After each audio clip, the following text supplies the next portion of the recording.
have another question here. This is a biggie. We're going to hit, I think we're going to do a special session next week just on this. I want my company to be able to scale, but I personally don't want to get busier. So this is a strategy question here. I'm already at max. How do I make this work? So this is a question that is especially challenging for people who not only see themselves as entrepreneurs, but who actually get out there and do the work. They do product fulfillment or service fulfillment. Auntie Pauletta, thank you so much for joining. Everyone, Pauletta Johnson, I'm so glad that you made it to Ask a CFO.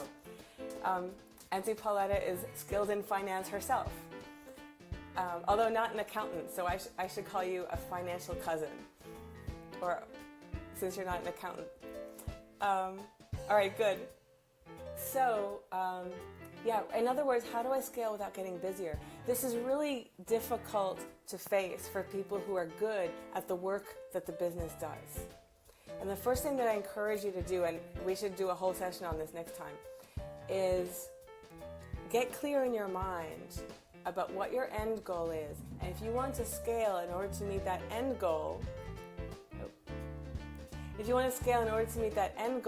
what you're going to need to do is to separate out that part of your brain that's been rewarded for doing the work that your business now does from that part of your brain that is needed in order to build people, processes, and technology in order for your business to scale.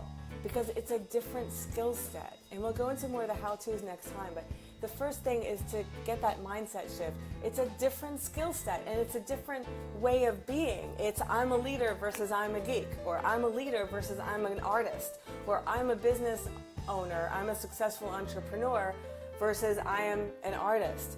You can be both, and getting clear on who you are at what point in time, at what point during the day, or at what point during the week, and knowing that it's a different skill set, it's a different part of your brain that's being used, it's a different set of tasks.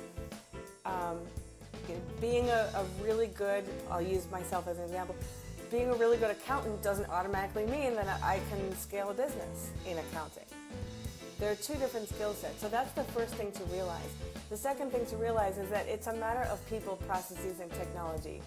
So as you embark upon this adventure of scaling, know that you need, in order to get more than 24 hours in a day, you need more people. For every person who you bring in to join your team, you have effectively more hours in a day.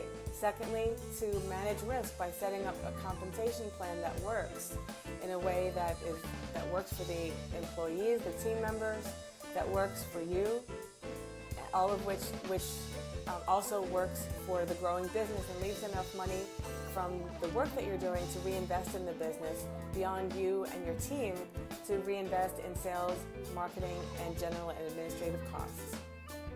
So other principles that you're going to consider is people, processes, and technology. It's a huge thing. When you consider that, then you don't just jump into the work and say, hey, I'm going to deliver your products to you, and I'm going to have people to help me do that. It's how much of my brain is required in order for these people to engage in these processes. And you can't scale if everything is dependent on what's in your brain. Get it out of your brain, get it documented. And if you really don't like to document, get help, because there are people who love documenting. And you don't even necessarily, depending on your business, you don't even need to have someone in your office who's sitting and doing the documenting. It can be interviews, phone calls, video calls, a lot of different ways to share information so that people can document your processes and help you to do that, so you're not stuck doing that if you don't like to do that. I don't like to do that. I don't like to document my own processes. That's why we have a specialist on our team. She's Six Sigma certified. She's amazing. She can flowchart anything. We definitely recommend using a specialist to help you not only document the existing processes, but help you find gaps in processes or ways to streamline existing processes. And if you're just starting a business and you want to scale, all the better. Because the last thing you want to do is make yourself super busy and then be too busy to manage the process of scaling. So it's best to start now, You can never start 5 minutes ago. You can only ever start now. So you're going to need more people to have processes out of your brain and in a way that can be easy for other people to understand. The processes need to be, whether they're visual or written or video, they need to be communicated in such a way that anyone who's qualified to do the work can step into the role and pretty much instantly get it.